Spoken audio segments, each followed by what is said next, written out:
चिदानंदरूपाय विश्वोत्पत्त्यादिहेतवे तापत्रय विनाशाय श्री कृष्णाय वयम नुमः।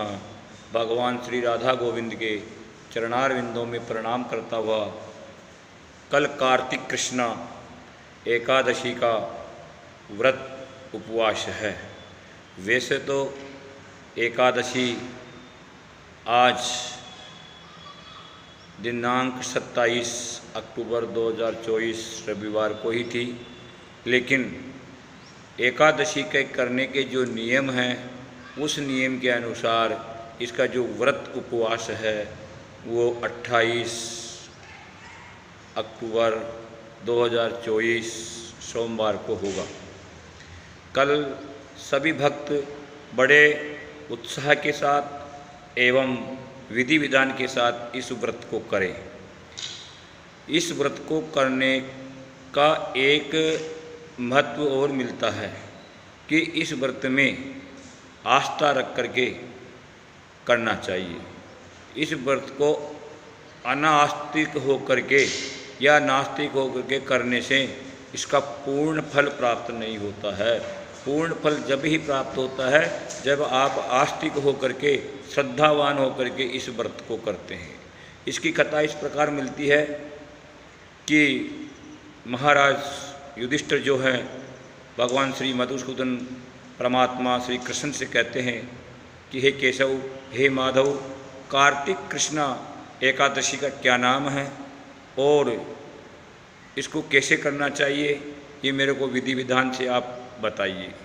तब माधव श्री कृष्ण कहते हैं कि हे महाराज युधिष्ठिर, आप साक्षात धर्म की मूर्ति है, आपसे क्या छिपा हुआ है, लेकिन जन कल्याण के लिए आप बार बार मेरे से कुछ न कुछ जानकारी लेते रहते हैं, तो मैं अवश्य ही कलयुग में लोगों का कल्याण करने वाला इस व्रत के बारे में आपको बताता हूँ।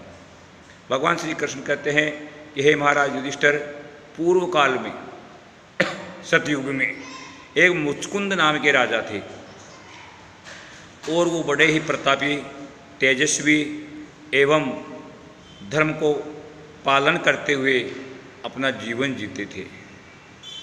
इंद्र उनके मित्र थे, वरुण, कुबेर, विभीषण आदि सब उनके मित्र थे।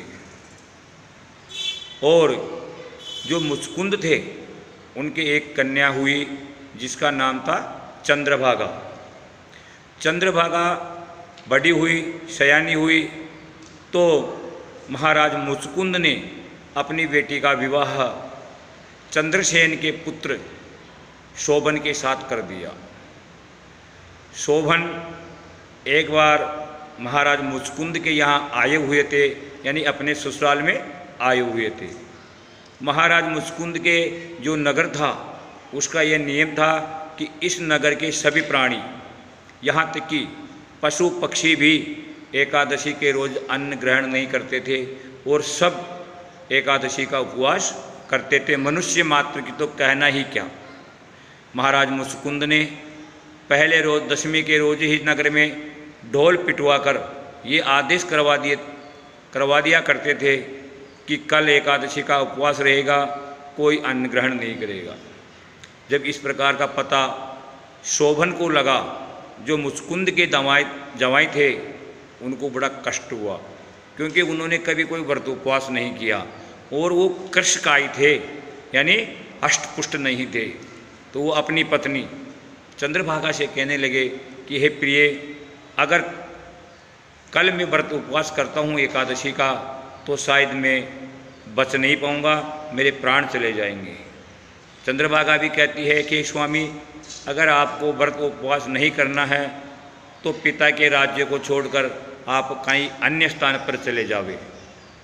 ऐसी बातें सुनकर जो शोभन वो कहते हैं कि हे प्रिय, कल मैं उपवास करूँगा और जो होगा सो देखा जाएगा।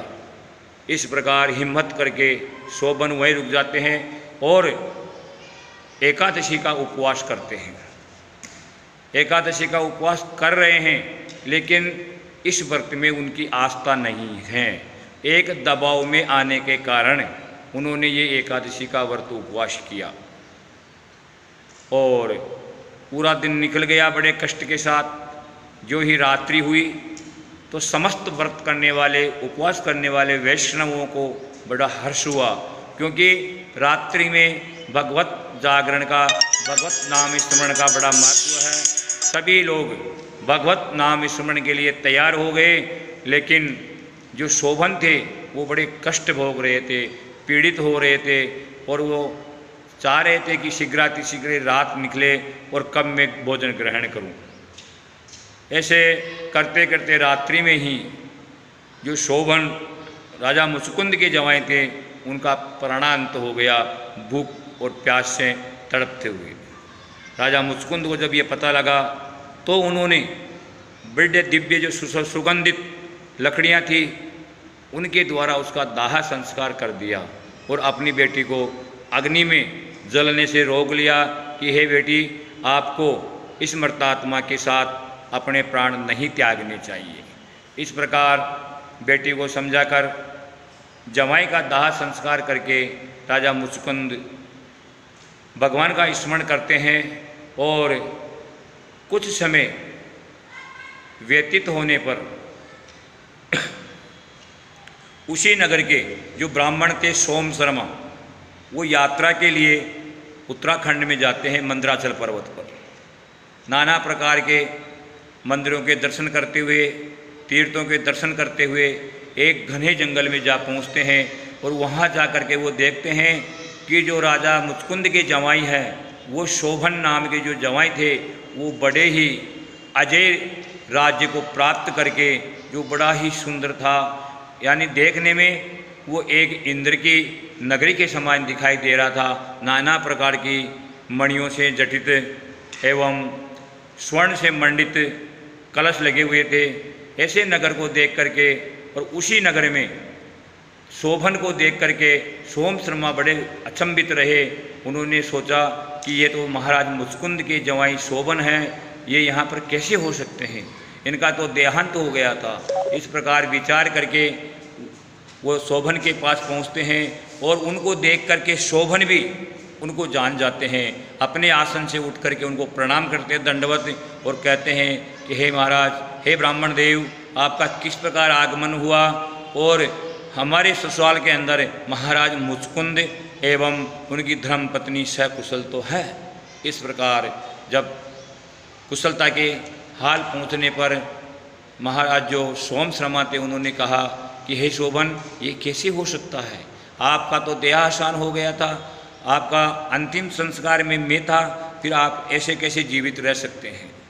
तब शोभन ने सब वृत्तांत बताया और कहा कि हे महाराज, ये मैंने जो रमा एकादशी, कार्तिक कृष्णा एकादशी थी, उसका व्रत उपवास करने के कारण मेरे को ये नगर प्राप्त हुआ है, ये इंद्र की सभा के समान ये सभा प्राप्त हुई है, और अजय नगर ये मेरे को प्राप्त हुआ है, लेकिन यह अस्थिर है, स्थिर नहीं है।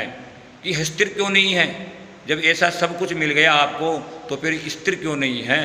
इस प्रकार पूछने पर शोभन कहते हैं कि महाराज, जो व्रत मैंने दबाव में आकर के अनास्था से किया था, उस व्रत में मेरी बिल्कुल भी आस्था नहीं थी, इस कारण ये नगर मेरे को प्राप्त हुआ है, लेकिन ये स्थिर नहीं है, ये कभी भी नष्ट हो सकता है। तो इसके स्थिर करने का उपाय आप कर सकते हैं। इस प्रकार सोम शर्मा को कहने पर सोम शर्मा कहते हैं कि हे शोभन, ऐसा कौन सा उपाय है जो मैं कर सकूं और ये आपका नगर स्थिर हो जाए, आप मेरे को शीघ्र बताइए।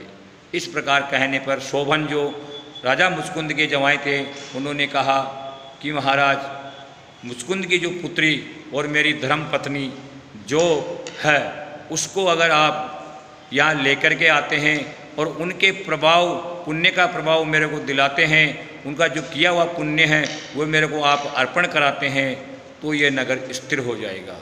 इस प्रकार कहने पर महाराज जो सोम शर्मा थे वो अपने नगर को आते हैं और महाराज मुचकुंद की पुत्री जो चंद्रभागा थी उनसे मिलकर के सारा वृत्तांत कह सुनाते हैं। वृत्तांत सुनने के बाद चंद्रभागा बड़ी हर्षित होकर के बोली कि हे महाराज, आप शीघ्रता कीजिए, मेरे को मेरे पति देव से मिलने की बड़ी लालसा हो रही है और मेरे को अब एक क्षण भी वर्षों की भांति गुजर रहा है, आप मेरे को वहाँ लेकर के चलिए। चंद्रभागा के इस प्रकार कहने पर महाराज सोम शर्मा जो थे उस नगर को मंदराचल की जो तलहटी थी वहाँ लेकर के जाते हैं और महाराज शोभन के सम्मुख चंद्रभागा को प्रस्तुत करते हैं। दोनों एक दूसरे को जान जाते हैं और दोनों एक दूसरे से बड़े प्रेम के साथ मिलते हैं। और जो महाराज शोभन थे उन्होंने अपने वाम भाग में चंद्रभागा को आसन प्रदान कर दिया और चंद्रभागा ने जो कि 8 वर्ष की उम्र से ही अपने पिता के साम्राज्य में लगातार एकादशी का बड़ी आस्था के साथ व्रत उपवास किए जा रही थी, उस व्रत सब व्रतों का प्रभाव शोभन को अर्पण कर देती है और कहती है कि हे महाराज शोभन, मैं 8 वर्ष की थी जब से लगातार मैंने एकादशियों का व्रत उपवास किया है और बड़ी आस्था के साथ किया है, अतः उन सब एकादशियों का फल मैं आपको प्रदान करती हूँ। इस प्रकार शोभन को सारा फल दे देने के बाद वो नगर स्थिर हो जाता है और दोनों बड़े सुख पूर्वक अपना जीवन उसमें व्यतीत करते हैं, भगवान की भक्ति करते हुए, और अंत में वैकुंठ लोक को चले जाते हैं। इस प्रकार इस कार्तिक कृष्णा एकादशी रमा का माहात्म्य बताया गया है। जिस व्यक्ति को किसी प्रकार की सांसारिक वैभव एवं सुख समृद्धि प्राप्त करनी हो उसको ये व्रत उपवास अवश्य ही करना चाहिए, इसमें कोई संदेह नहीं है। बोलो राधा कृष्ण भगवान की जय।